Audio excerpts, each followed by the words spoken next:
should say observational, would you be looking for that would make you conclude, wow, maybe there is a designer? You don't necessarily have to conclude that it's obviously the biblical God, but what would make you conclude that at least there's some type of designer to the universe?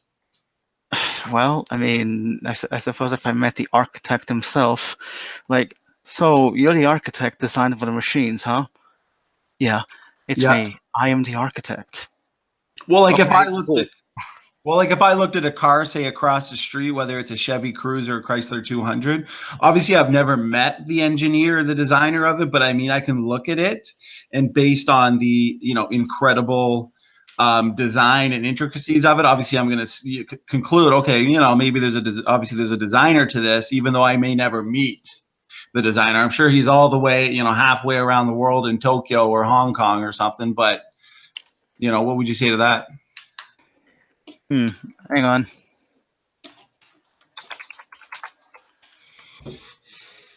Well, I mean, I suppose with the, with that car argument, I could say, well, I mean, I could, if I was rich enough and powerful enough, I could meet the guy and say, good job designing, good job designing the cars. Now, what do you want me to do what do you want me to hang on? I have a little bit of a speech impediment, so give me a sec. That's okay. Now, what would you like me to do? Worship you? I, Little joke there. no problem. I understand what you're saying there. That obviously it's a point that I can see worthwhile. But like, for example, if I'm walking through, and I'm sure you've heard this one before, I'm just curious your response. Usually, I get different responses. If you're obviously walking through a forest, okay, and no one's around, there's no footprints, and you see let's say a painting hanging on the tree, are you going to conclude that that came about through natural evolutionary processes or natural processes? Would you say, okay, obviously, this painting must have been designed, even though there's no evidence of, say, a designer anywhere around, or even if you dug up, say, like But like an arrowhead. So obviously that yes. arrowhead is made out of natural materials, but we wouldn't say that arrowhead came about through natural processes. But see, that painting that you said is exactly like the watchmaker argument. In this case, it's a painter.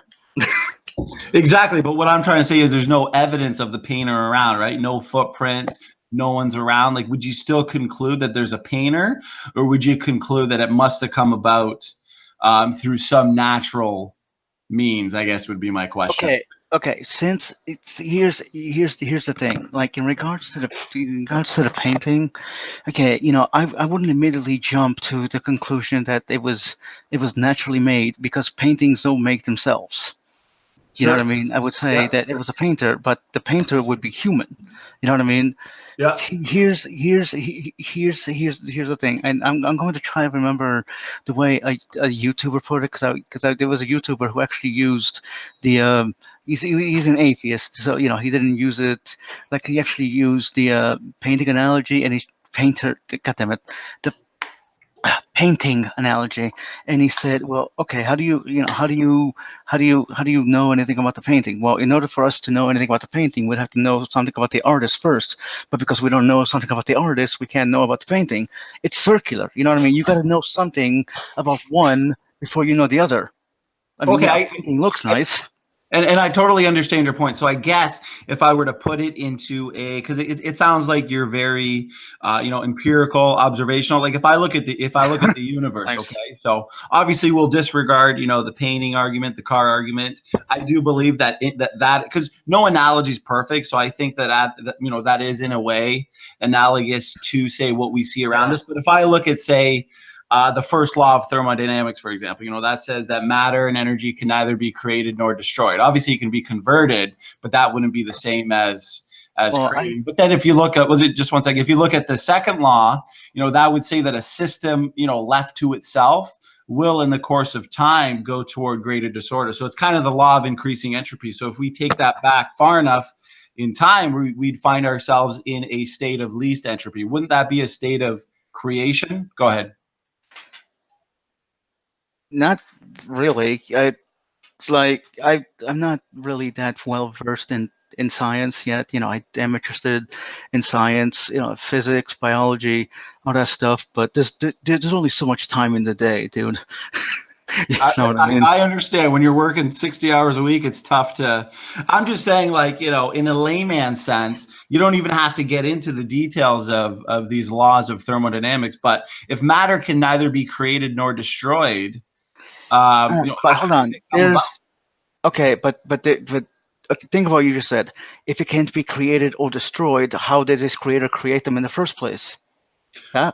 Are See? you saying matter and energy is eternal, or would you say that it must have come into existence at some point? Well, see, here. I fucking hate stuttering. Here's the thing. We don't know what there was before the Big Bang. We can only see back through Planck time, which I think it's like 300 million years. That, you know, that's like the cutoff point. You know what I mean? Like, we don't Well, know what it was then. well, I know the Before Big then. Bangers would say, you know, based on the, you know, expanding universe, based on the fact that, you know, we can see that cosmic microwave background, that radiation, you know, at some point it must have had a point of, you know, a singularity, right, with all that energy, and then you know, it expanded from there. But what I'm saying is the second law of thermodynamics, because I understand your point about that, but the second law would say that there had to have been a point of least entropy, and that would indicate that the universe cannot be eternal. So either the matter and energy created Well, itself. that's the thing. It's not. It was. Nobody ever claimed it's eternal. In fact, people used to think the universe was eternal. Even Einstein had issues with Exactly. Yeah, this. You know what I yeah, I mean? agree. But we find out that it wasn't eternal. It came from somewhere. But at the same time, you know, Well, where we would you say that it came from? well, that's what I'm trying to get to. If you give me a sec. Yeah, go ahead, take your time. We don't know, where the Big Bang, the Big Bang is a pejorative, created by an atheist, strangely enough. You know what I mean? But it's the inflation would be a better term to use. Big Bang is a pejorative. I know the word itself nowadays is used as a way to talk about it, but it would be the better way to put it would actually be inflation. Well, wouldn't You know what I mean? inflation be the you know, that rescue device that the Big Bangers use to explain away the horizon problem? Because obviously we see that uniform temperature in the universe, but there wouldn't be enough time for light to have gone back and forth that many times to create that uniform temperature. So don't they say that, I you know, mean, if you believe the universe is 6,000 years old, but we know, well, okay, excuse me, let me rephrase. They know, through observations and everything else, testing? that the universe is 13.8 billion years old, or 14. There's a margin of error there. You know what I mean? Well, So that gives light enough time to travel, well, no, right? because it would have had to travel multiple times back and forth to create such a uniform temperature. But even 14, 15, 16, whatever number they're using these days, that's not even enough time to create such a uniform balanced temperature. So you guys have a light time problem, a light time travel problem. How is that explained? Go ahead. Well, honest response. I currently don't know. Well, I'm just saying, like, obviously, because a lot of, you know, anti-creationists, they'll say, hey, you know, how did the light get here, you know, from billions of light years away? But at the same time, the Big Bang theory has the exact same problem. That problem is known as the horizon problem. If you wanted to look it up, I know their answer is inflation. That's why I brought it up, because you mentioned inflation. So there would have been, you know, some inflationary periods at the beginning of the expansion. Okay, so that would have allowed for such a uniform temperature. But even with the inflation, there still wouldn't be enough time for that light to have traveled back and forth so many times. Go ahead. But how do you like? Wow, I don't know where the fuck to go from here. This is embarrassing. No Right. problem. I guess it comes down to, because especially obviously we can see animals and living organisms and creatures all around us. Would you say that you believe in limits, or do you believe that there's no limits? For example, do you believe you can get a dog, say, as big as an elephant, Because we do know there's animals as big as an elephant, obviously like an elephant. Or do you believe we can get a dog, say, as small as a flea? Because we do know there's insects as small as a flea, like a flea. So do you Well, believe there's limits? uh, that's a tough one to to say. I would say I suppose there are certain limits, but where those limits are, nobody really knows. Like, you know what I mean? Because we do have examples of miniature dogs, chihuahuas, and then we have examples of fucking. I don't want to say Clifford the big red dog, but I've seen pictures of dogs that are fucking huge. You know Yeah, what I mean? and then actually, actually, we're having a good conversation. If you could just, because I'm going to want to post this to my channel, so I have a lot of Christians. If you could just, I guess, refrain from, swearing at all in the conversation. Well, I think we're well, having a good civil discussion, which is yeah, good. I think I probably did already before, and if I did, I apologize. You can That's just, okay. I don't know, Oh, but that's okay, brother. I like it. I think we're having a good yeah. discussion. Would you say that you believe that dogs, fleas, and elephants, would you say they're related, say through common ancestry? Would you say that's a belief of yours? Well, I wouldn't say yeah, but at the same time, it's from looking at the evidence, they showed. Like obviously, I didn't have time to go through it myself, so Yeah, that's this is fine. yeah. Well, I'm just saying if you're saying that there probably are limits, we just don't know where that barrier is. How could you say that it's scientific, empirically? I'm talking about that elephants, banana plants, dogs and fleas all share a common ancestor. Because if we're not going to see whether it's physical limits or genetic limits, we just don't Well, see that. Obviously we see they dogs said. produce dogs, but go ahead.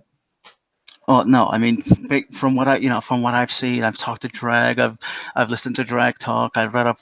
Hold on.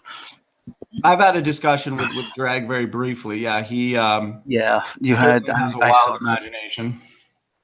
Uh, Well, the that's funny ironic. thing is, he tried to correct me on what a neutral mutation was, and he said he took some courses in genetics because we were talking about genetic entropy, and I went to Google after just to say, what is a neutral mutation, and posted it to the conversation to correct him. So at the end of the day, I don't know if he's the most accurate evolutionary apologist to get the information of, but um, would you say that molecules to man evolution, because what we're talking about here is that universal common ancestry, do you believe that that's scientific empirically? Well, I mean, you're skipping like so many steps. It's not even funny. That's not like.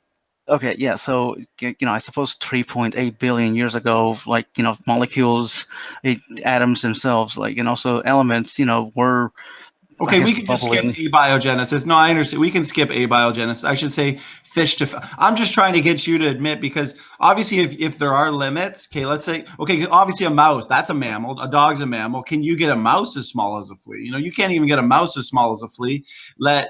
And yet, you want to say that mice and fleas share a common ancestor. So I just want to understand how that's scientific. Go ahead. They share a common ancestor in in the sense that that a flea and a mouse and humans are all eukaryotes. Eukaryotes are are ones that have that have a cell with a nucleus inside and Correct. a cell membrane. You know what I mean? Which is Correct. like a cell, which is like a cell wall, but they gotta call it a different thing because prokaryotes have a cell wall, which does the similar function to the cell membrane in eukaryotes. You know what I mean? That's I understand, and that's a good observation that they're all eukaryotes. But at the same time, that observation doesn't prove at all that they are related through common ancestry. I mean, what are you saying that's what would be the best evidence to point? Would you say similarities, homologous structures and genomic similarities? Is that what you think is the best evidence? well, I mean, it's based on listening to Drag and Sam and all the others and reading to it myself. Yes, but as I said, right now I'm just going by whatever. You know what I mean? But I'm always questioning things. So it's so don't think you're talking to like a single-minded person. No, and I can tell you're not a single-minded person. But obviously, if we look at, say, speciation, and just give me a minute here to flesh this out, see what you think.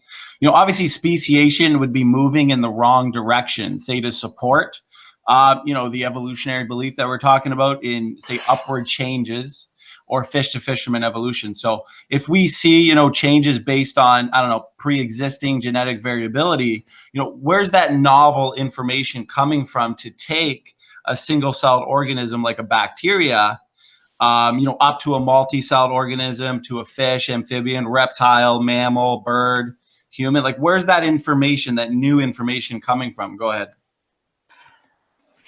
Would you mind repeating all that? Sorry, I was like doing something. Well, like if they're typographical errors, right? They're copying errors. They're making mistakes. I don't see mutations as a creative force. Obviously, it's not construction, it's destruction. But natural selection acts on that pre-existing information. So how are you going to get anything new, novel, and meaningful if these are the two mechanisms that are going to take your fish to fisherman? Where's that new information come from? Well, the new information comes. The new information comes from environmental stressors. Allele frequencies change. Like, you know what I mean? We excuse me. Organisms affect their environment, and their environments affects organisms. You know what I mean? It's a mutual. Well, okay, it's sort of a mutual. I suppose it could be destructive or parasitic, but it's a mutual relationship that the environment and the organisms have. Like, you know what I mean? There are mutual relationships. There are parasitic relationships, and then there are the ones that the relationships where one side benefits but doesn't affect the other.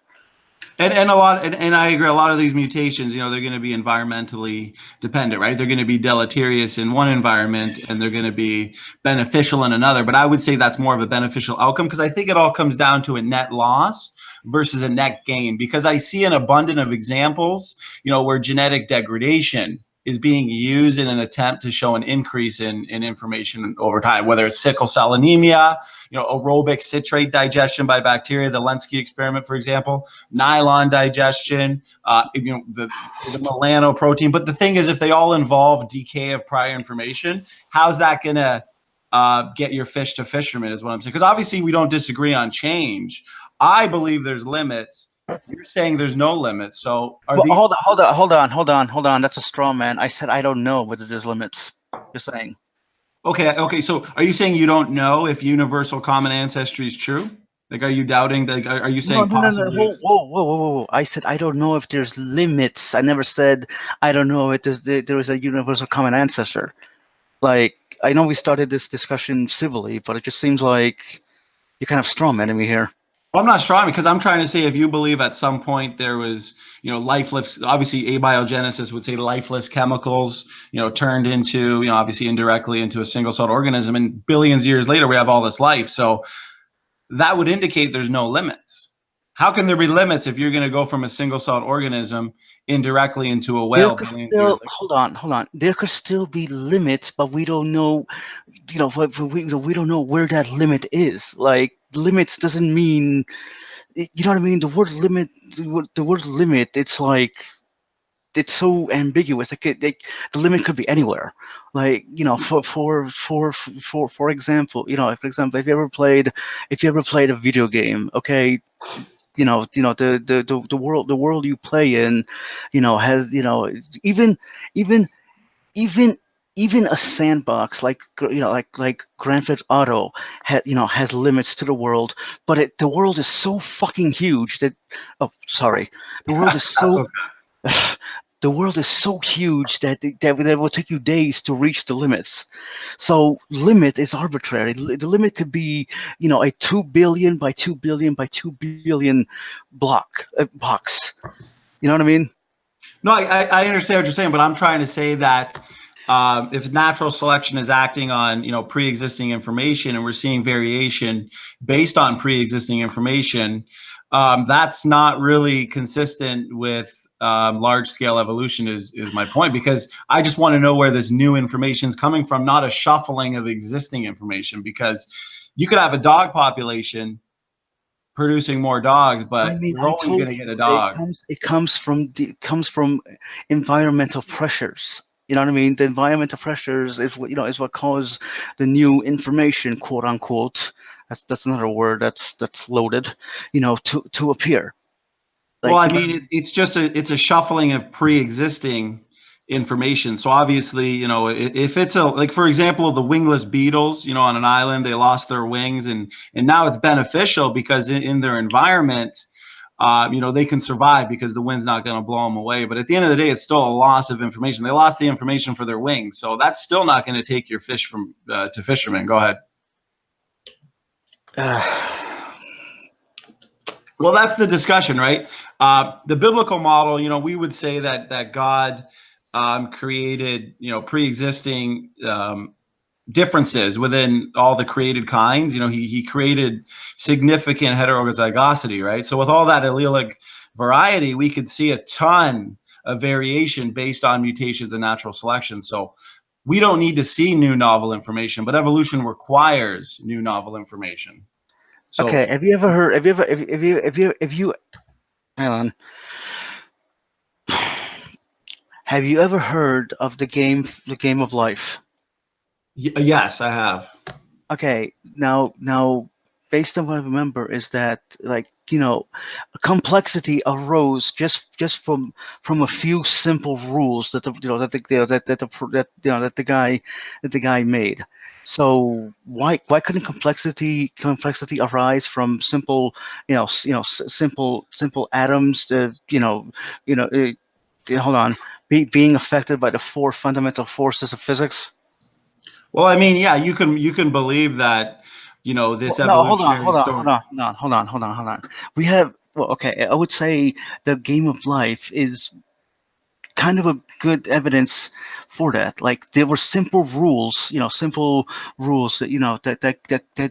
the programmer made that govern the game or the interactions or whatever that gave Well, rise to complexity. I'm sure it was based on very specific programming and develop. I'm sure there was an information system that this game of life, this program was following. Obviously a single celled organ, because technically for evolutionists, like you're saying, which is good, the ultimate cause of genetic change is mutations. But what I'm saying is the mutation rates, they're going to be too slow, which means the number of differences, say in the organisms, they're large. Okay, so that's, it's too, it won't explain the current diversity. But my point is, with us creationists, like I said, heterozygosity, meaning millions of differences in DNA sequences of chromosome pairs, that was built into organisms from the beginning. So long periods really aren't required for these new species. And that explains all the life we see, this pre-existing heterozygosity. But how do you explain all the life we see? Because I get your analogy, but if it's just acting on pre-existing information, I don't understand how you're going to get your fish to fishermen. Go ahead. Because if you think about starting from heterozygous organisms, visible distinctiveness in offspring, it's going to be apparent. So if you look at recombination, gene conversion, that's going to provide many new varieties of combinations of traits. Are you familiar with Mendel's P experiment? Well, what? No, explain that. What is that? Well, because this was around the time of Darwin. So Darwin wasn't familiar with genetics, obviously, right? So Mendel, if you look it up, he and some of the Oh, people that wait, Young. hold on. I remember now. That maybe you pronounce it was Sorry, give me a sec. Yes, Mendel is He the was one looking that at trait. Yeah, yeah, he was. plants. Yeah, yeah. So he noticed that these traits, they remained distinct, right? So they didn't blend. But the thing is, what he was looking at and what he's seen was, recessive versus dominant. So they appeared and disappeared in family trees. They came in these dominant and recessive types. So at the end of the day, Darwin, he didn't understand genetics, but now we see, say with heterozygotic organisms, you can see a variety of traits in a short amount of time, and he's seen that with these peas, these plants. I don't even think Darwin was aware of Mendel's work, and the whole point is it shows that new varieties can come about from pre-existing heterozygotic organisms and change. So that's consistent with creation. I mean, do you believe this type of change is not consistent with biblical creation? At the end of the day, dude, I don't know. That is the honest truth. Well, if you don't, if you can't respect that, then I don't know. No. I completely respect. I think you're very open-minded, but a lot of evolutionary apologists and defenders that I talk to, they're not exactly open to, I guess, another, say, model, because we're trying to say that this change is due to a sorting out of information, not a gain of information. But evolution would need a gain, or the addition of new genes, say, to encode for heart, lungs, brains. Like, I just don't understand how that's possible. Can you explain it to me? Nope, at least not currently. So technically, if dogs produce dogs and elephants produce elephants, that's what we know to be true. To say that they share a common ancestor, that's not exactly science then, given what we know about empirical science, right? If you say so. Like I said, I don't know. Yeah, so I'm just saying that even when I talk to Drag, and he left the conversation very shortly, if we look at genetic entropy, which is that accumulation of the near neutral mutations over time, that's information degradation. So I just don't understand how you're going to get rich by losing money. And evolution would, predict these, from simplicity, like you said, with the game of life, to more complex organisms. Is that what you would assert happen in the history of life? Well, I don't assert it. If there's evidence for it. I mean, the four fundamental forces exist. I mean, we have gravity, the weak and strong force, and electromagnetism. I mean, shit. Sorry. No, I mean, that's okay. my light bulb is on right now, and it's producing light rays. I'd like to give a shout out to Nim. Hey Nim, maybe Nim wants to come in here and talk about, because at the end of the day, I think. I mean, I could invite someone else if you want. Like, I thought it was just going to be us two, but if you no, it's just because I've noticed he joins a lot of, and I like his input. But do you believe that there is a way that genetic entropy can be stopped? Like, do you believe beneficial mutations and natural selection can stop genetic entropy? Go ahead. I just want to hear your thoughts. I mean, what part of I don't know, don't you get? It's just okay. I know I'm the one who wanted to talk to you, but no, it's fine, and it's good to say I don't know. I say I don't know. I'm just trying to show you what our model would say and predict.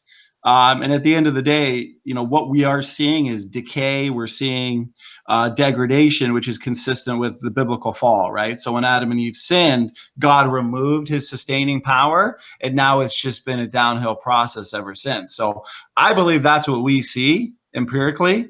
So I think that's consistent with biblical creation. How do you feel about that? Like, do you have any objections to what I've said?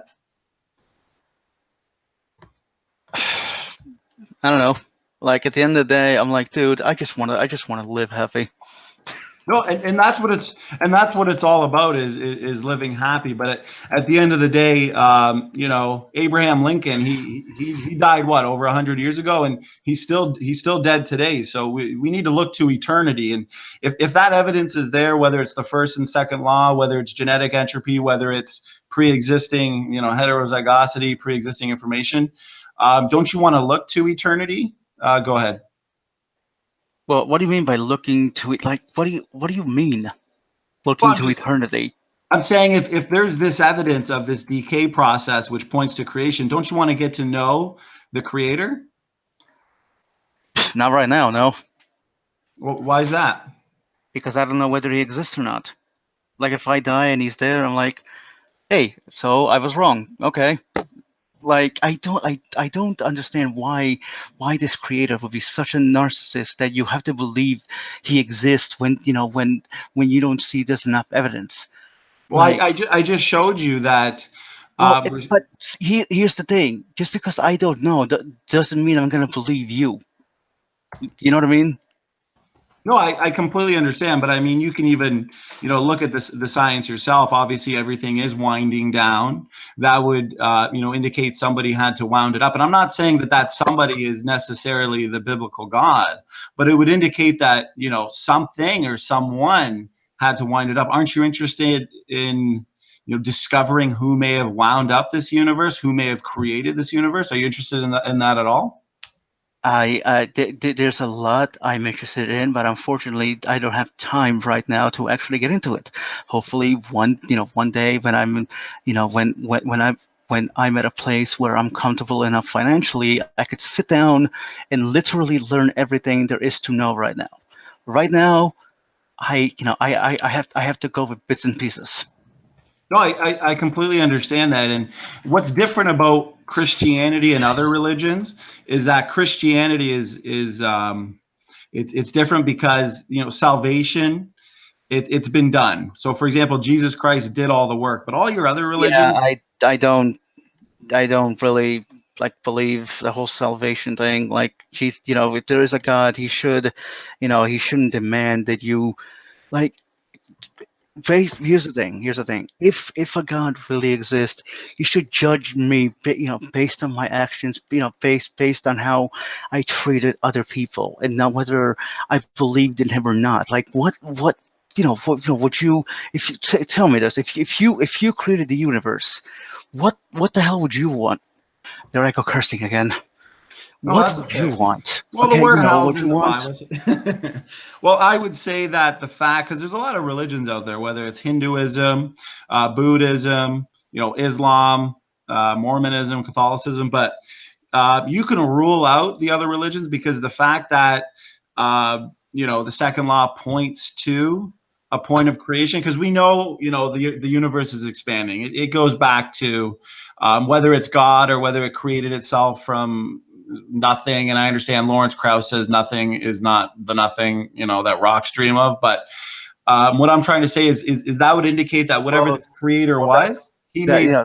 well, that nothing gets construed. That he was talking about virtual particles, which I I understand. don't know much about.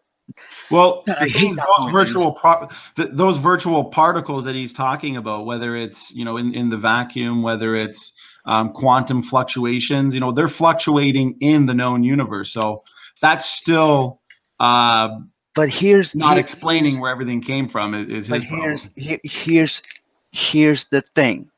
Okay, well, a lot of Christians are not considering the possibility of other universes out there. If there are other universes, God damn it, sorry. If there are other universes out there, how in the heck do we explain, how do we explain this universe? If there are, if if it ever gets proven that there are other universes, what what does that say for us? You know what I mean? If it gets proven that that there's a universe, where Earth exists and humans exist too, Well, I mean, and and they have completely different religions than our own. well, They don't have Christianity. They whatever. Like, you know what I I mean? no, I understand what you're saying. I think if there was evidence for a theory of multiple universes, that would discredit the Bible. I don't believe that there's any scientific evidence for that. I kind of think it's a fairy tale. But my whole point about the point, at least that should be the point of creation, would be that would indicate that this creator must have been personal. So that would rule out Well, impersonal. what do you mean personal? Well, because he would have made a choice to bring forth this universe, right? Because time, space, and matter would have had to come forth due to an outside force. So he's making that choice. So that leaves us with Christianity, Judaism, and Islam. That would rule out Buddhism. That would rule out these religions that The other have.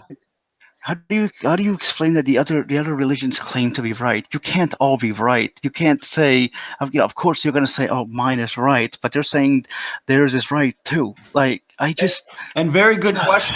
No, and that's a good question. But the thing is, the Bible's the only book that starts off with this sentence: in the beginning time, God created. So that's indicating who? Matter and space. It says God created the heaven and the earth. That would be space and But matter. So but that's hold on, indicating a creation outside of the universe. No other but- religious book or text indicates that. Go ahead. well, I don't know if that's true right off the bat. I think the Vedas do talk about that. I'm not too sure about that, but why couldn't God just be a placeholder for something we don't know? Well, the thing is, I'm showing you, and I believe that all the empirical evidence points to a creator. So I don't really believe that it is a placeholder, because if we see limits, if we see decay, if we see information loss, if we see, this winding down, that would indicate creation. That would indicate biblical creation. But Well, I can't that's force people debatable, to but accept the evidence. well, you call it evidence. I'm not so sure. That's the thing. You can, Well, you can call it, oh no, you've been, your mind's been poisoned by the evolution apologists and all that. I'm like, well, okay, that's fine. I think your mind's been poisoned by religion. We're even then.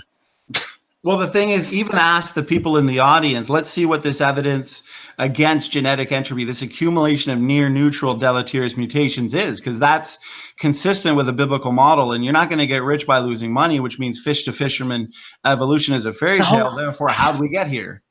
Well, the whole thing, you're not going to get rich by losing money. That's not necessarily true, because you got to spend money to make money. Like a company needs to spend money. You know what I mean? A company needs to spend money to hire workers to make products. Like, if you're a programmer and a company hires you, based on your work, they pay you. The company is losing money to make a product for them. Like, they hope to, like, so what? So that little analogy, it really doesn't hold if you think about it. Well, I'm trying to say that beneficial mutations are rare if they even exist. So if all these changes, all these mutations are deleterious, you're losing a lot more money than you're What would you actually. consider? What would you consider a beneficial mutation? A beneficial mutation is one that's going to exceed, because, for example, we're looking at net loss versus Okay, net gains. hold on. Would you mind if CRISPR comes on? Because I'm just getting kind of tired, but I wouldn't mind hosting. Well, how long have we been going? Yeah, I'd like him to come on, but I've got till. Yeah, I think I've got about another 15 minutes, because we said we were going to go an hour, right? So yeah, bring him in. Yeah. That's fine with me. Yeah. Okay. Sorry, I'm just getting a little headache. That's okay, brother. I think we're having a good Is this going to be uploaded? Well, if it's an hour, it'll probably be uploaded tomorrow. Well, yeah, And I appreciate your open-mindedness. Is what I appreciate. well, yeah. Just remember one thing: having an open mind doesn't mean you believe everything. Nope. Just saying.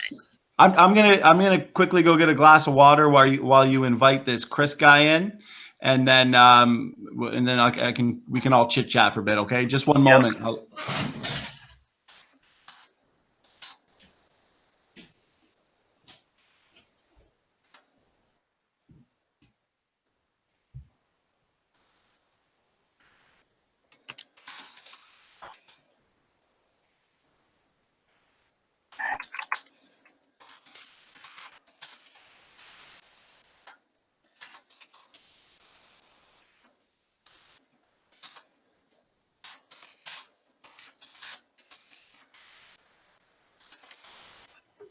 All right, I think I got my mic working.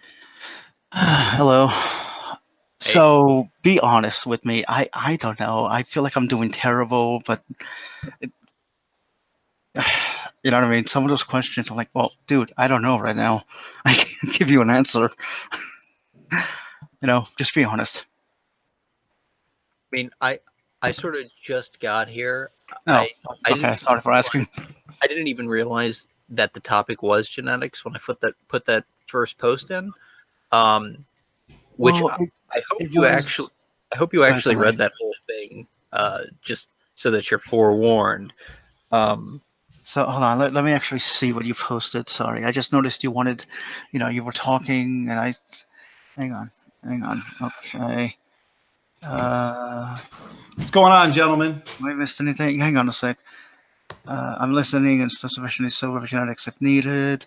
Oh shit, is that the actual topic? Well, to be fair, we've gone around various topics, you know what I mean. But genetics is what we hit upon with those guys. Crispr.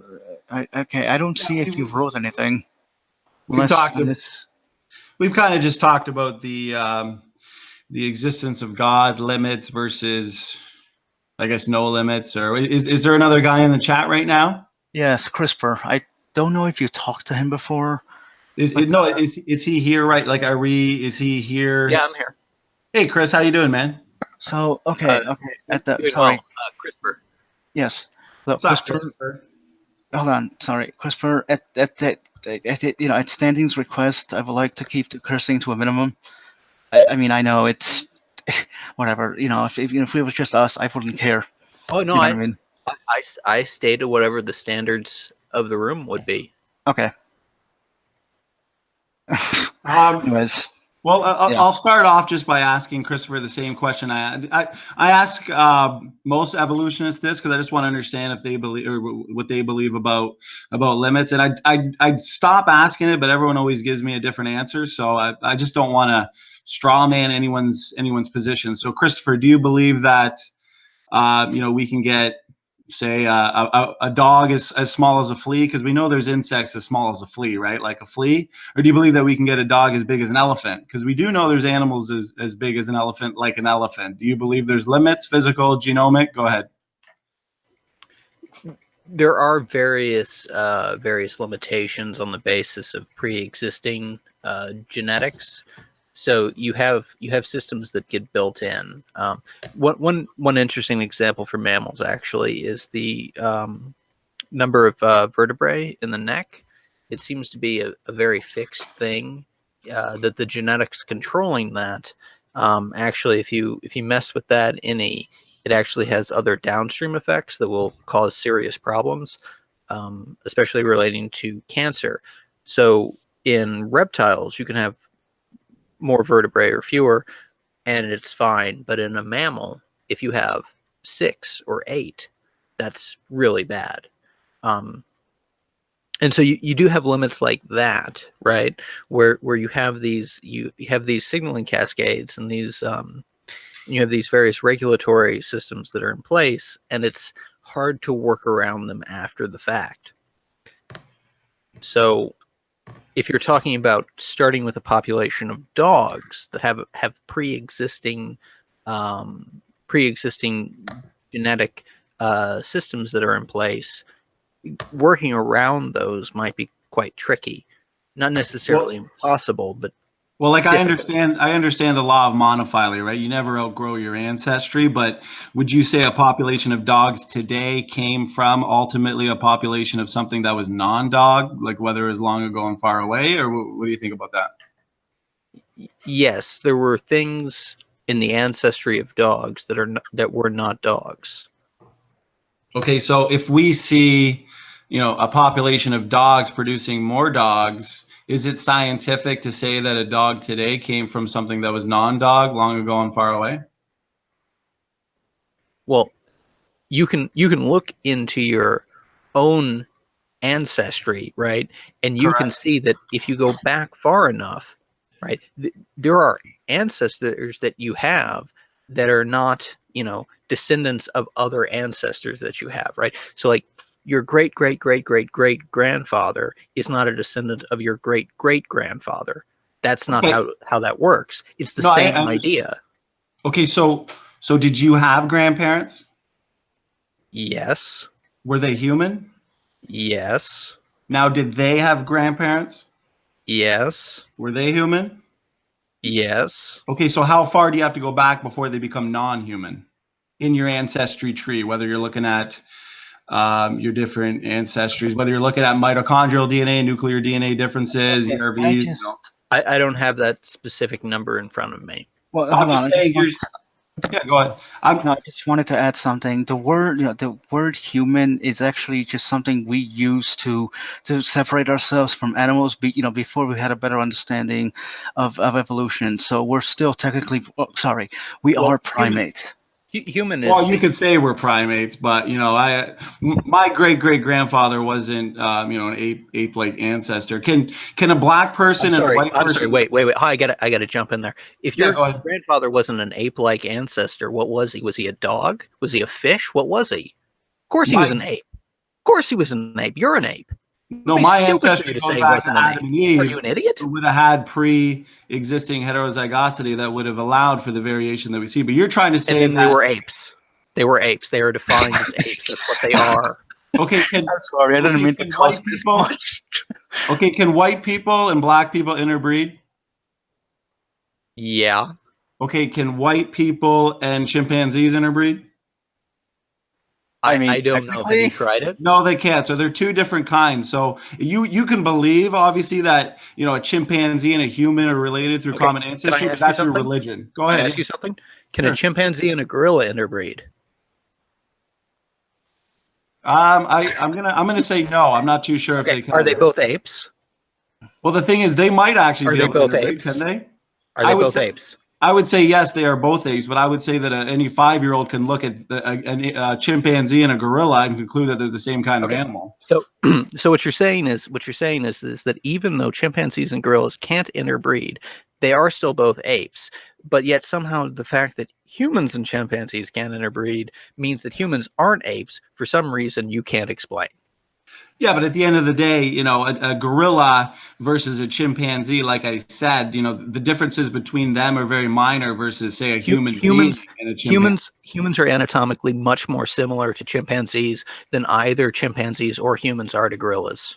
So if we're looking at a genomic level, and I'm going to look at a chimpanzee, you know, whether it's got 2 legs, 2 arms, you know, eyeballs, a brain, and we look at humans and they have a lot of the same features, you're going to expect similarities on the genomic level. So that's still not really proof. Right, but what you just said that chimpanzees are more similar to gorillas, which is false. They are not. They are actually more similar to humans. Genetically, anatomically, every other way, they are more similar to humans than gorillas. Humans are more similar to chimpanzees than gorillas. Okay, so if I showed a picture of a gorilla, a chimpanzee, an orangutan, and a human to a 5-year-old and said which one's different than the others, do you think that they're going to say a gorilla, or do you think they're going to say a chimp, or they're going to say a human? Well, 5-year-olds are wrong about a lot of stuff. Just like a lot of evolutionists are wrong about a lot of stuff. If you're getting all of your information from 5-year-olds, I would hate to see how you act around women. Because I'm guessing you just think they got cooties or something, right? Like, I mean, what are you doing? Well, you think that a 5-year-old is the right way to judge whether or not something's right? No, I'm trying to get out of you that obviously there are clear limits, whether it's genomic, physical. I mean, you just admitted there's some type of limits, but you want to say that, you know, apes, banana plants, pine trees, and elephants are all related through common ancestry. So I want to see where the new information for one comes from. The new novel information comes from to take your every mutation is new information. Every mutation is acting on pre-existing information, but it's every overwhelmingly mutation is new information by definition. Okay, so what's your best example for new novel information being added to the genome that wasn't acting on pre-existing or manipulating or altering pre-existing information? Go ahead. Have a stretch of DNA, insert an extra nucleotide in there. That's new information. By definition, that is new information. So you're inserting a nucleotide from, like, what type of mutation? Is this a point mutation, inversion, insertion? Point mutation, insertion mutation. Single nucleotide insertion mutation. Okay, so you're acting upon the pre-existing information, but you're saying that whether it's altering, you're taking, you know, a nucleotide from one section of the DNA. No, I'm not taking it from anywhere. There's a mistake in copying the DNA, right? So it was AAT, and now suddenly it's AAGT. So now you've lost the message. You've gained a letter. It is by definition new information. By definition, it is new information. If you don't understand that that's new information, then you don't understand information theory, which is your problem and not mine. You're altering the existing information. You believe that that's new novel information.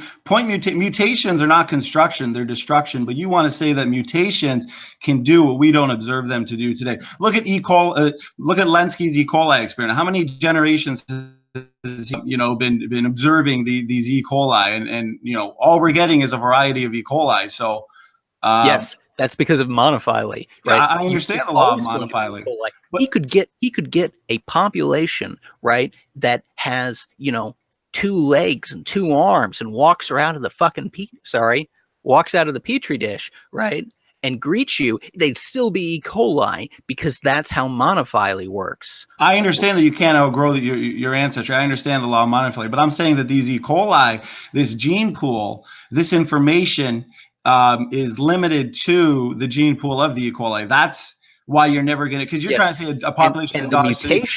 mutations add to the gene pool because it adds new information. But the thing is, you're looking at an overwhelmingly amount of deleterious. So what we were talking about was genetic entropy. Okay, so these accumulation of near neutral mutations. Genetic entropy is wrong.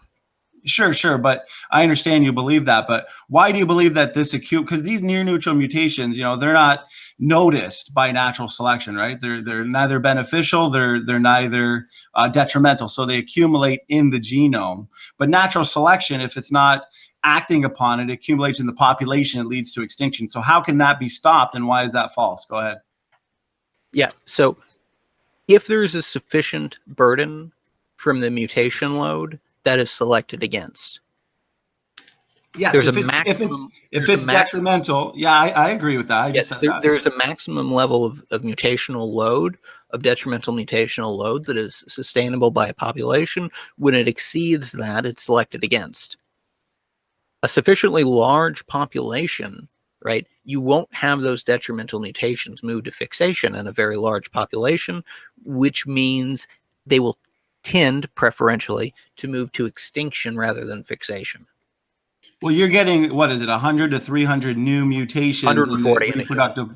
So you're getting that addition of mutations, whether it's obviously in the reproductive line, getting passed on to, you know, your sons or daughters. It's getting passed on more and more. These mutations are accumulating in our genome, and I understand that natural selection, like you said, it's going to get rid, because natural selection acts on the phenotype. It doesn't act on the genotype. So it's just choosing between mutant and more mutant. So at the end of the day, you may be able to get rid of that most, you know, detrimental mutations by getting rid of, you know, whatever that individual is, but you're still going towards a level of decay and degeneration. I understand how these near neutral mutations are accumulating. How do you get rid of them? Except that there's no evidence that that actually happens, and also there is extremely strong theoretical evidence that what's his name, Sanford? Sanford's genetic entropy, right? That he's just completely wrong about it. No, because he doesn't have the math right. Well, here's a lot of, you know, here's one argument they use, right? Non-coding DNA, because what? Our protein coding DNA is what, 2% of our genome roughly, and the rest is non-coding, right? So they're going to say that the DNA absorbs mutations, making them neutral. But we know that you know, what they thought was largely useless, it's actually wrong, because the non-coding DNA now helps during embryonic development. No one in the history of genetics thought that the all non-coding DNA was useless. They believed the vast majority of it was No one thought non-coding DNA was entirely useless, and I know that to be the case because prior to the discovery that only 2% or so was coding, they knew about tRNAs. tRNAs are non-coding, and guess what? You need them. If you don't have them, it doesn't work. I agree. Yeah, no, they're not regulatory. They're not regulatory. They're transfer RNAs. They're required for translation.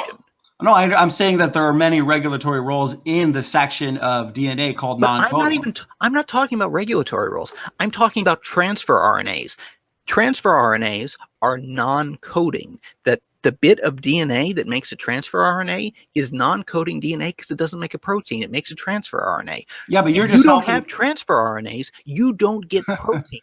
You're just helping my point, because that just means you are making my point, because every change is now deleterious. Because here's the thing, everyone already knew about transfer RNAs at the point in time you're saying that people thought that 98% was useless.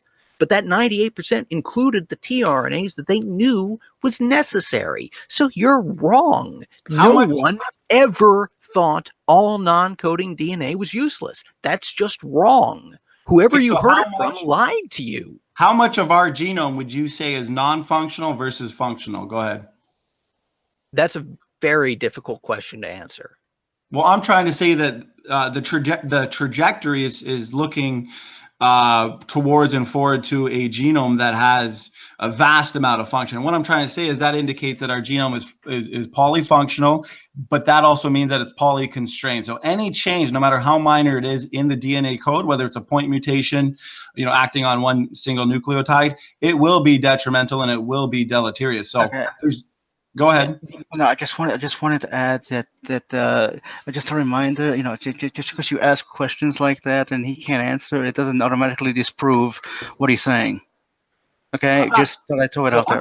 I'm not saying just because he can't answer it, it's disproving him, but I still haven't seen. I just wanted to set that out there, just in case that's where you're going with. So firstly, it kind of sounds like you're going down the encode route. Because the encode's wrong.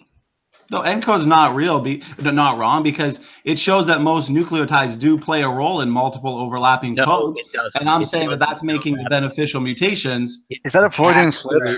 What's that? Absolutely does not show that. Okay, the thing is, the only way you're going to be able to tell for certain that a gene has function is you're going to have to do a gene. Obviously, what you have to do is unethical, right? If you take a human genome, firstly, when you say function, I will. Before you answer, I will give you my definition of function, and then you can tell me how you would define it, right? So I would say that something is functional if it has an effect on phenotype. Any effect at all is fine, but if it doesn't have an effect on phenotype, it's not functional. What do you think?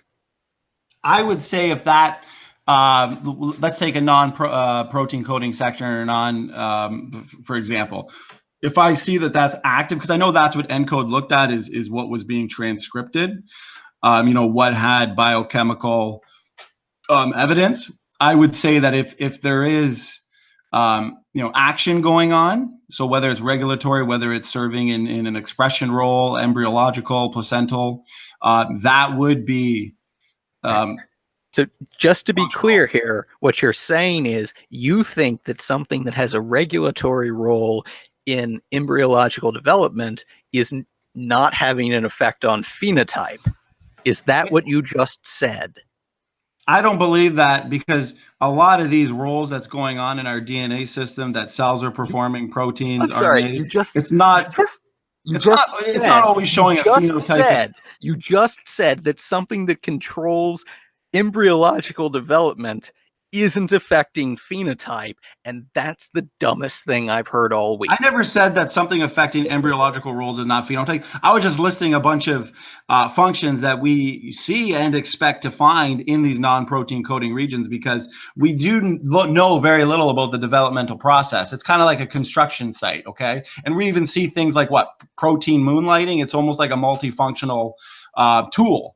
And the thing is, we see that a lot of these genes, whether it's in the non-coding regions, are being used during this developmental phase and possibly silenced afterwards. So I'm saying that, probably about 95% of our genome has some type of function, whether it's phenotypic, like you're saying and defining, or whether it's, certain functions or traits that's just going on at a genomic level that we can't really see outwardly in the phenotype. Go ahead.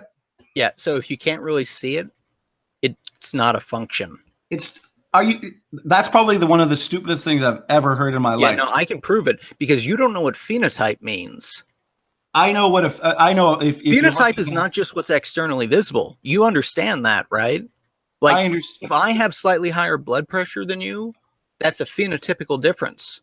Oh, exactly, because it's being expressed. Yeah, it's being expressed. You can't see it, right? Okay, but it is. Now, if I have slightly higher expression of a certain protein, because there's regulatory differences in our genetics, that's a phenotypic difference, right? If it doesn't have a phenotypic difference, it's not a function.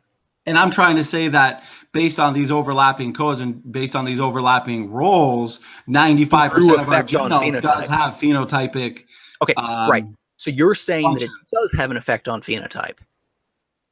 It will have an effect on phenotype, but you're not always going to be able to see it outwardly. Yeah, go ahead. So just to be clear, you've spent a few minutes here to come around to say that you agree with the thing I said in the first place, right? You could have just said, yes, you agree that if it doesn't have an effect on phenotype, it's non-functional. We would have saved ourselves a lot of time, right? Now, Okay, sure, go ahead.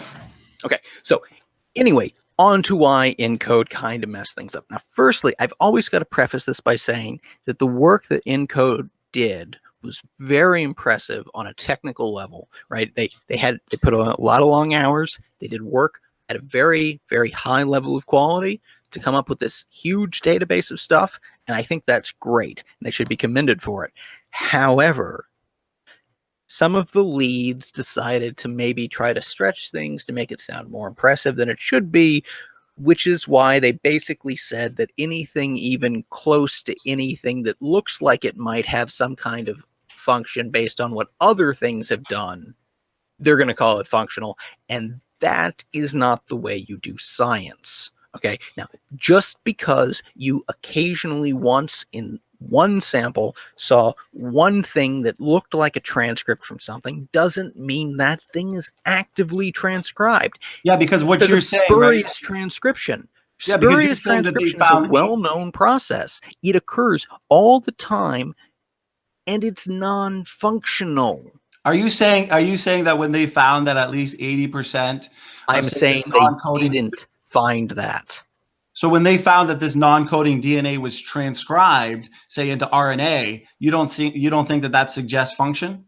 I'm saying that if you find one transcript out of 1 million reads in one biological sample from one cell type once, that's not enough to say that there's function. That's not enough to say that it's actively transcribed at anything more than a background and spurious level. And you cannot, on that basis, say that you think maybe there's function there. You got to do. How much of the DNA language do we know, though? Because if we only speak, say, 1 to 5% of the DNA language, and ENCODE, for one, they didn't look at the portions of the genome, say, involved exclusively in development, that would mean there's a strong trajectory of discover that's going to favor genome-wide functionality, because the more we cannot possibly say that with any kind of reasonable basis. You can't say we don't know how any of this works, therefore it must work the way I think it does. Well, because that's we can see evidence, because you're using your evolutionary bias to make your conclusion on this, but I'm saying that they found that this non-coding DNA was transcribed into RNA. And if that's suggesting function, here's our prediction. It's not suggesting function, though. That's what I was just saying. Well, you're trying to get, I understand that you have to look at it within an evolutionary lens, but if I have to look at it from the lens of somebody who's taken biochem 2 and actually understands what's happening on a chemical level, it doesn't imply function, right? Because do you understand what spurious transcription is? You're talking about the transcription that obviously we're talking about here that, according to you, wouldn't be functional because just transcribing into RNA? I'm just asking if you understand what spurious transcription is. No, can you explain? Okay, so spurious transcription is basically transcription that happens on a stochastic level. There's nothing in particular about that stretch of DNA that would suggest that it really should be transcribed. There's no traditional promoter regions. There's nothing else really there. But, just occasionally the stochastic nature of chemistry allows for accidental transcriptional factor binding and polymerase activity, right? And it's stochastic. It just happens sometimes because, chemistry, it's not exactly a 100% digital system, right? There's a certain level of messiness there because, sometimes the electrons, they're just not where you expect them to be relative to one another, and binding happens.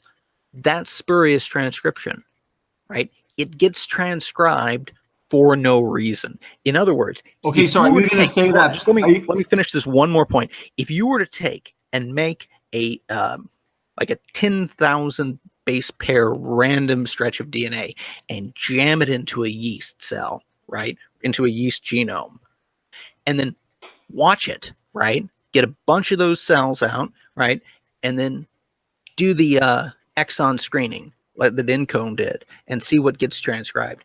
you would see transcripts from that completely random region occasionally.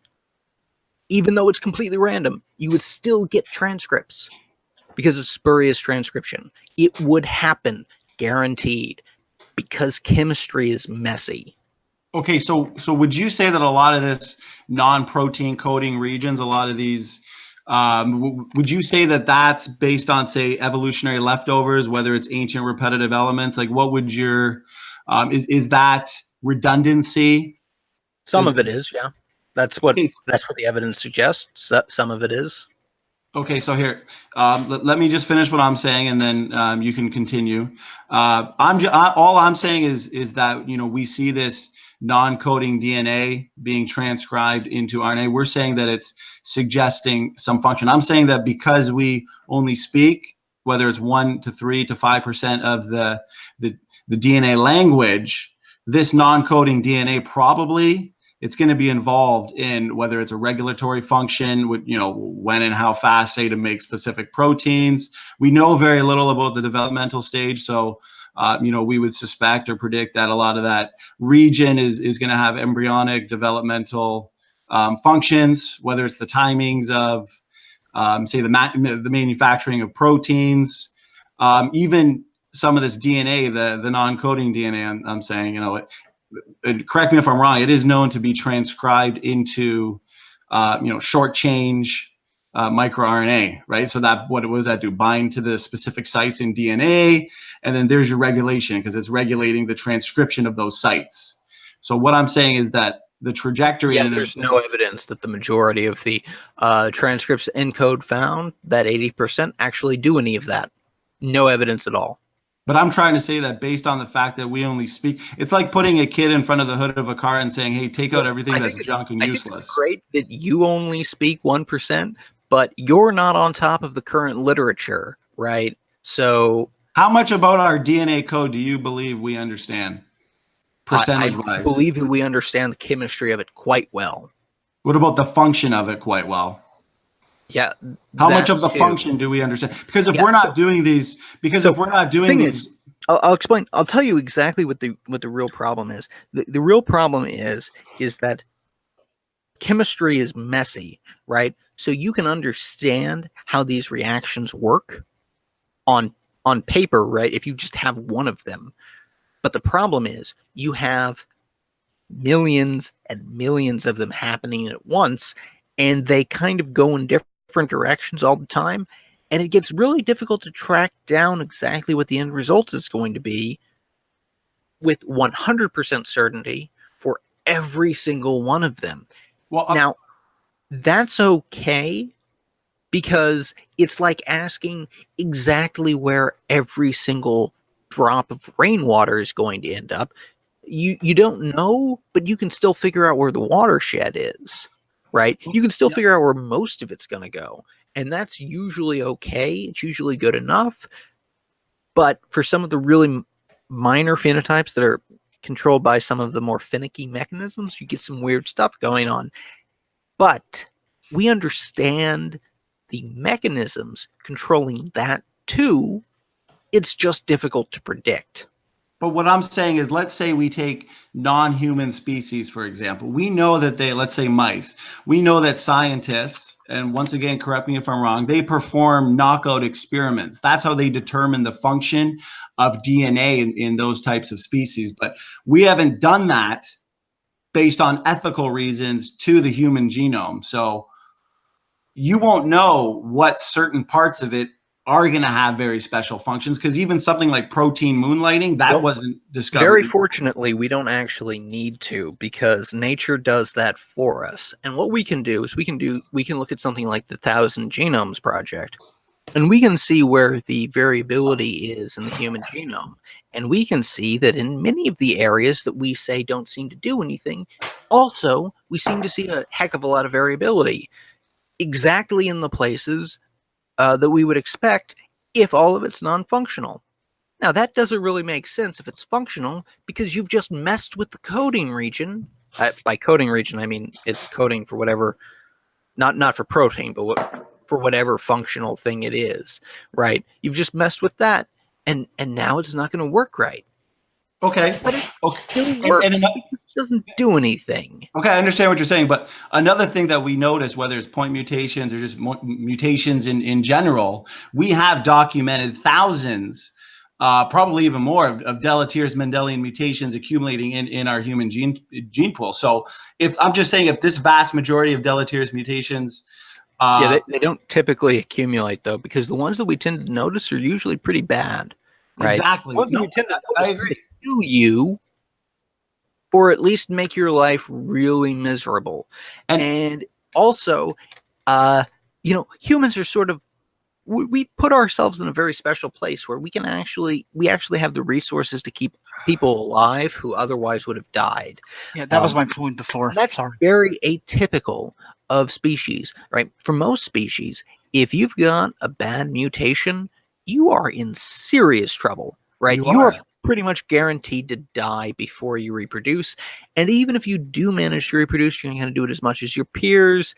And even if you do reproduce as much as your peers, your offspring aren't going to reproduce as much as their peers on a statistical basis. And we're in a complete agreement with that. So what I'm saying is, if you're in complete agreement with that, then you're in complete agreement that genetic entropy is wrong. No, I agree that natural selection, it's removing the worst deleterious mutations, and obviously it's amplifying the best beneficial mutations. But the whole point of genetic entropy is, because we agreed on that part, it means that the accumulating damage is largely invisible, say like rust on a car, while the adaptations tend to be highly visible, say an antibiotic resistance. That means, even if you provided me with, say, 1,000, I'm almost done. I'm almost done. Even if you presented with me, say 1,000, 10,000 examples of, say, adaptation via beneficial point mutation, you still failed to address the key issue, which is the accumulating damage of near neutral mutations, net gain versus net loss. Go ahead. Right. So the net loss is basically nothing because genetic entropy is wrong. Okay. The entire hypothesis of genetic entropy is wrong. It is demonstrably wrong. It has been demonstrated to be wrong, both in practice and in theory, right? So there is nothing about his work, and again, I think his name's John Sanford. There's nothing about that work that is actually accurate scientifically. Yeah, but you still haven't showed me any way that these near neutral deleterious mutations are being selected against. I agree. Yeah. Okay. No, I will give beneficial you. You asked me a question. I'm going to give you an answer. Yeah, I've been waiting for it. Here's how they're selected against. If you have a population who has a carrying capacity for mutational load of 500 near neutral mutations, right? That means the average individual will have 500 near neutral deleterious mutations. And if they get one more, they're selected against. They can't have one more. They're over the mutational load. That's it. That's the limit. They can't take any more. They're selected against. You can only get to the mutational load. You cannot go past it. If you go past it, you're dead. Okay, so that's how. That is your answer. That's how it's selected against. Our human population, based on these accumulating deleterious, they don't accumulate past the mutational load. We are on our way to extinction. You just proved my point even more. They do not accumulate beyond the carrying capacity. Once it hits carrying capacity, selection takes over. You cannot take any more. The species, the gene pool cannot take any more. It will not accumulate beyond the carrying capacity, and that's it. Okay, so it seems like you're saying that as long as, say, beneficial. No, it has nothing to do with beneficial mutations at all. If natural selection is acting upon the phenotype, but these near neutral mutations are, say, unnoticeable or invisible. They're not unnoticeable in aggregate. In aggregate, they are sufficient to be selected against, which is the point of saying carrying capacity, because and when we reach that, individual cannot have more than a certain number without being selected against. So what happens when we as a human population reach that carrying capacity? We are at that carrying capacity. Every species is at the carrying capacity. Now what? So we are clearly degenerating and decaying. No, we're not. The point of a carrying capacity is that if you are at carrying, every species is at carrying capacity, which means they already have the number of deleterious mutations in the gene pool that the species can maintain. If an individual gets one more than that, they die, and they don't pass down the additional mutation.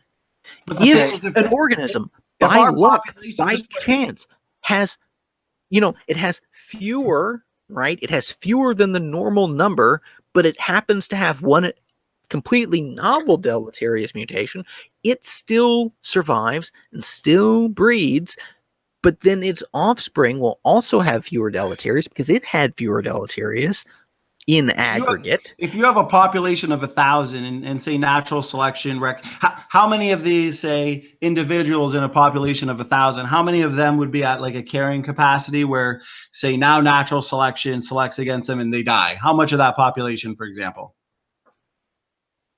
That's a poorly worded question. I'm trying to. So if there's a population of 1,000 people, are they all going to be at a full carrying capacity? So the idea of a mutational carrying capacity, right, is that for the total gene pool, the average number of these near neutral deleterious mutations is at some sustainable level, right? So that means that the average individual within that population has an average number of these near neutral deleterious mutations, or has a smaller number of deleterious mutations that have a more significant effect, right? But the aggregate effect of all of them is about the same. Okay, so all of them are okay because they're all at the average, right? Because they're all just below the level that gets selected against. In other words, basically what I'm saying here is that the total effect of the combined number of deleterious mutations is substantially lower than what you would expect from just random chance of like nutrition during development or something, right? Completely aside from genetics, things affect your chances in life, right? If you have an individual, right, and we're talking about mammals, right, and the mother dies before the offspring is weaned, for instance, right, that thing's going to die even if it's genetically perfect. It's still going to die because it's too young to take care of itself. Now, that has nothing to do with mutations. That's just chance, okay? So what you need is for the combined effect of the individual's deleterious mutations that it might be carrying to be greater or comparable to the various random chance events that are likely to occur in that individual's life, at which point, if they are greater than that, it will be selected against in the same way that it would be selected against if it has a single really bad mutation, right? Okay, so let's obviously we're transmitting a small, and I get your what you're saying about the carrying capacity, but let's say we're transmitting the small amount of mutations to our children, okay? And I think you told me this earlier. Let's say the first generation. It's about 140. About 140. Second generation, about 280. Say third generation, another 300 to 400 additional mutations, okay? Now, let's take a room full of people, say the 1,000 people, okay? I know you said that it wasn't very good, but just hear me out on my point. So let's say we kill off the most mutant people, okay? So now we have a room half full of people who still have, based on what we just agreed upon, 60 to 100 more mutations than their parents, okay? So if everybody is multiply mutant, and if every generation is more mutant than the one before it, all selection can do, I'm almost done. All selection can do is slow down. And that seems like what you're indicating with this carrying capacity. It can only slow down. You missed here the most important point, right? And I'm telling you, this is the most important point of all of it, which is that the overwhelming majority of mutations are not near neutral. They're just neutral. They do nothing at all of any kind, positive or negative, nothing. But if it's a mutation, nothing. Yeah, because you're assuming that a lot of that No, mutation is I'm telling happening you what on the something that statistics doesn't say. have function, something like a non, and that's why our conversation about No, function versus non-function was I'm very just telling you important. what the statistics say. The statistics say it It does seems nothing. it seems to We can me look at like yeast. We can look at a billion yeast. We can look at a trillion yeast, right? And we can look at all the mutation in all of those, and we can see, hey, look, most of these mutations, they don't do anything. Okay, and this okay. is yeast. It's Yeah. pretty easy to look at them. They're simple, right? Okay, And they do nothing. I want to ask a question really quick. Standing, what do you mean by more? Because you said if we kill the most mutated, like I forget how you put it, but then I was like, oh, okay. So how do you Well, like? I'm saying that you're gonna either way you're gonna kill the most mutant, but since everybody is Yeah, already but what does that exceptionally mean? mutant, What is your criteria for that? Like, Yeah, and because that's think the other about it. I'm problem trying with to what say you said, if you're which gonna is that be if if you're you gonna have be the select, because I'm trying to say it's like rust on a car. Rust is no, it's primarily really not, because Okay, invisible. what is when It you have a room, accumulates whether you change out the brakes, change out the windshield wipers, change out the tires. Sure, there's an improvement. You're fine tuning it, but over the course of time, it's still degenerating in all other ways. So it seems to me that we're going down, we're not actually going up, and that's yeah, why and the overwhelming. okay? it seems like that because you don't understand the math, the statistics, the genetics, the chemistry, or anything else. But anyway, let's look at what you've actually said. If you have 1,000 people, right, and they've all got a 140 unique mutations, the problem is that probably only one of those mutations in that entire room is actually going to be anything that does anything significant. And Well, then, no. Actually, and that's your then, evolutionary bias, and Keegan, then, because you're assuming no, that that's those DNA statistic. That regions is are statistic. It's functionless. demonstrable. It is It's not demonstrably the demonstrable. case that the overwhelming Not majority of demonstrable. mutations do nothing. Yeah, I know you think it's not demonstrable because you don't understand the literature, and that's not my fault. That's because you haven't gotten an education. You should Yeah. We go don't even do that. understand. We Okay. don't even understand nearly enough of the genome to conclude, especially if we're not doing these knockout I tests. know We don't know you the don't, but developmental that's your phase. problem. Okay, Yeah. you can believe, obviously, that, say, a population of dogs, like we were saying earlier, came from something that was non-dog. But if we are going down and not up, your whole assumption, all your phylogenetic trees, all they really are lines on paper, because the evidence is not supporting what you're telling me right now. Because we do see overwhelming amount of deleterious mutations. You say every mutation Except we adds a little bit don't. of information to the genome, but altering existing information is not going to take your fish to fishermen. And you can believe it, but it's a religion. It's a science fiction based religion. Yeah, it's great that you've listened to this entire thing and learned absolutely nothing because you have a just abject refusal to understand anything said to you. But that's your problem and not mine. No, I because don't care. I just do this because it's funny. But you well, know, I, you I can go think ahead and continue being ignorant of all science. That's fine. That's I your think own we're thing. having a great. I think the fact that your only argument is this rescue device of carrying capacity. You obviously you can't address the fact that these near neutral Rescue a deleterious device mutations as are in one accumulating. of the best established things in all of ecology. Okay, so what's your best example of an information adding mutation, adding novel, meaningful information? Like, is it sickle I have cell no idea what you anemia, mean by nylon meaningful. digestion? I don't know what you mean by meaningful in that sentence. I don't know that anything in the genome is meaningful in any way.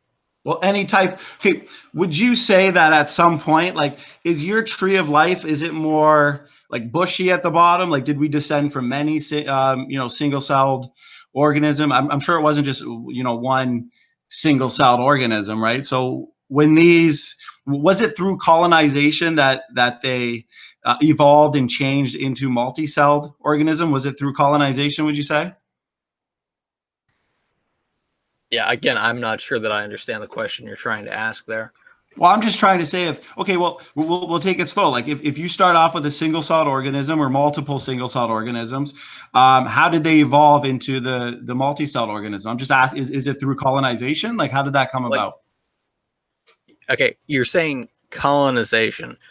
Do you mean colonialization? Yeah, As like in, a colony of cells. Like yeah, how did that it's a single-celled slightly organism? different word. Yeah. So, like, I don't know. this is not my particular field. If you want me to speculate on things, I can. I can come up with reasonably plausible pathways for this that certainly fit in with the evidence, but I can't, like, sitting here prove that that's the way it worked. But if the question is, does there exist a reasonable and plausible way for this to happen? The answer is yes. Yes, there is a reasonable and plausible way for it to happen.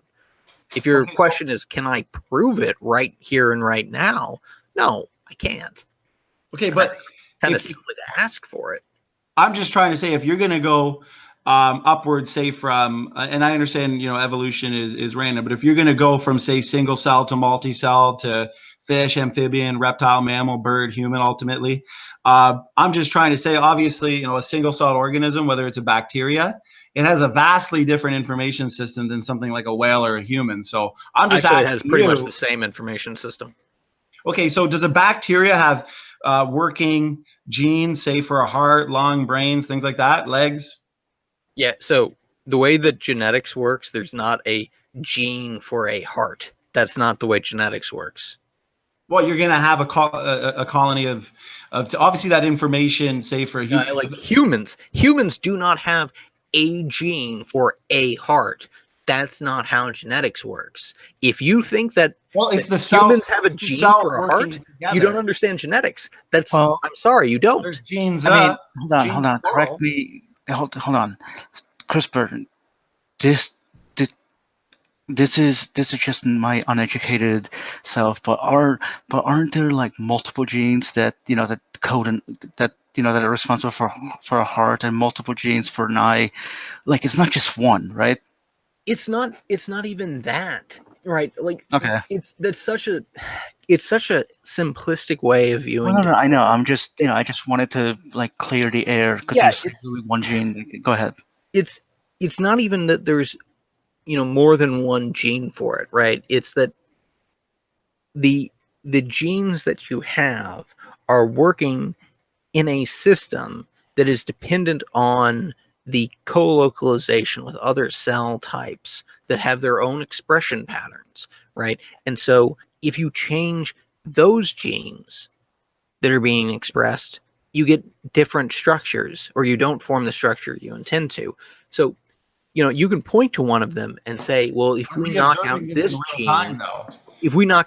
gene, then this embryo won't develop a heart, right? And you could say, well, that's the gene for a heart. But you could find 10 other genes that you knock it out, you don't get a heart either, right? Because it's not that simple, right? The entirety of biology, right, is just an entire huge, unreasonably complex Rube Goldberg machine, right? It's just like there's, and again, this is the really hilarious thing is that the number one hallmark. Are we seeing these new structures in real? I get your fancy story, but I'm trying to say, are we seeing this in real time? Fancy story. I'm saying that we could do this. We could go into a lab and we could get the amusingly named CRISPR kit, trademark pending, to actually knock out one of these genes, right? No, I agree. In a mouse embryo, right? Yeah. So we can do that. Hey, can I? Can we start go like a GoFundMe campaign to get standing for truth into a laboratory? Well, I'm trying to say that if we look at, because you're trying to say that these new structures are going to evolve over time. You're going to go from a single cell to a multi-cell. But are we seeing any significant change in real time? I understand you can do these knockout experiments in this, but what type of large scale change have we observed? Whether it's in the laboratory, whether it's in nature. What would you consider a large scale change? What is it that you're expecting? Well, I'm expecting that evidence is going to be there, whether it's because obviously if you're expecting that evidence is going to be there, but you haven't said what that evidence is yet. I'm trying to say that if we're looking at the and I know you don't like the idea of an information system, but it is pretty obvious and evident. And I talked to I had a discussion with a biologist last week, and he did agree that the information system, the genes encoding, say, functions and the systems of a bacteria is vastly different than that of a whale or a human. Are you denying that? But wait, was he a Christian? That's important. No, he was an evolutionary biologist. He has a lab. I have no idea what he could possibly mean by that. I'm inclined to say that that is not correct. He could have meant it in some weird and esoteric way that might be correct in that context. But if you just say that like the information system of DNA is different, no, it's not. It's the same, right? Like we can make human proteins in E. coli.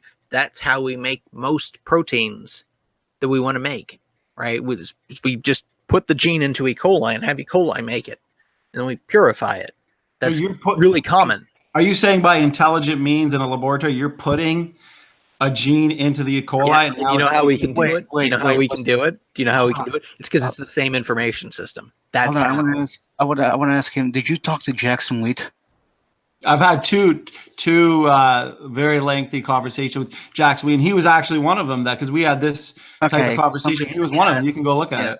Somebody in the chat said it was Jackson Wheat. I just wanted to check. Sorry for interrupting. Go ahead. Well, actually, Jackson Wheat was one of them. The biologist I'm talking about is somebody else. That's a different discussion. But Jackson Wheat agreed to that as well. Would you say that Richard Lenski and his, say, citrate mutation, I know you're talking about E. coli. This is something separate. Would that be a good example of, say, that upscale, large-scale evolution?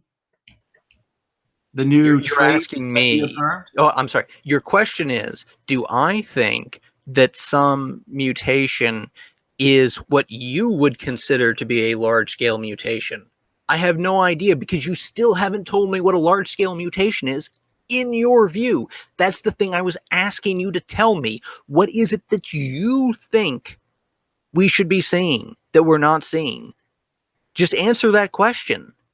I want to see whether it's something that doesn't have the working genes, the working information for, say, something like a heart, lungs, brain, something that's not in that information system in the organism prior. I want to see evidence, whether it's through mutation, natural selection of a gene, slowly showing us evidence that it can create something novel, because we're gonna have to see that.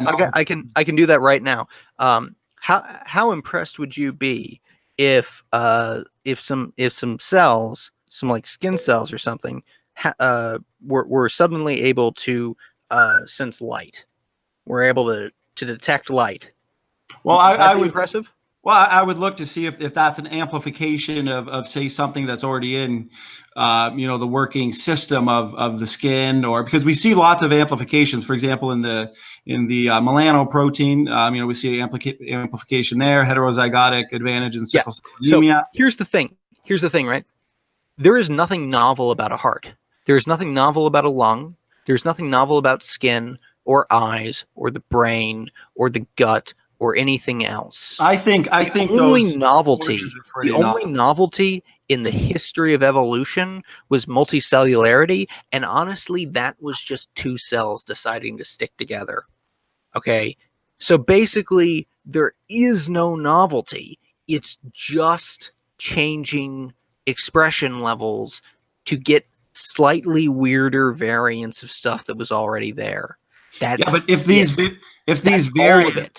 these variants are based on amplifications of the pre-existing information, where did the pre-existing information come from?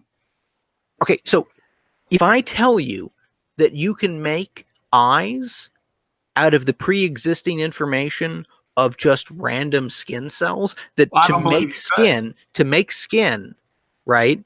Any skin, not what you think is the skin that God made because he's so perfect. Any skin at all. You could not make skin that worked as skin and did not have that skin contain all of the information necessary to make eyes. Are you saying that you can demonstrate skin turning into eyes? I'm saying that skin can already detect light. Your skin right now can detect light. It has the proteins to detect light.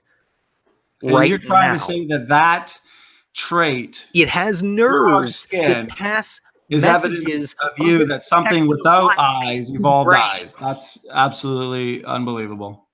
Yeah, that's true though. The fact Okay, that so you don't this understand the okay, so this chemistry multi-celled life then, if you say there's nothing novel about a brain, a heart, whatever, lungs, working lungs, any of it. this multi-celled organism, okay, what did it after you finally got those two cells coming together? What did that That's the evolve to? impressive bit, yeah. What was the next stage in the tree of life after that? Even more cells than two, I guess. I don't know. Well, I just think that there's a lot of fancy storytelling. I think it seems like but the here's the evidence problem, really is right? pointing towards. Let me tell you the exact problem with all of this, right? Which is that you're saying that it's impossible. So all I have to do, if you say it's impossible, is give you a possible case. And as soon as I can give you a possible case, then it's no longer impossible. And your counter will that, oh, well, that's just fancy storytelling, is wrong because you had said it's impossible and now it is possible and you have to admit it's possible. Well, what we'll do. So you've Okay, listen. give up on that tack too. Okay, so what we'll do, because it looks like we've gone an hour and a half, which is nice. It's been fun.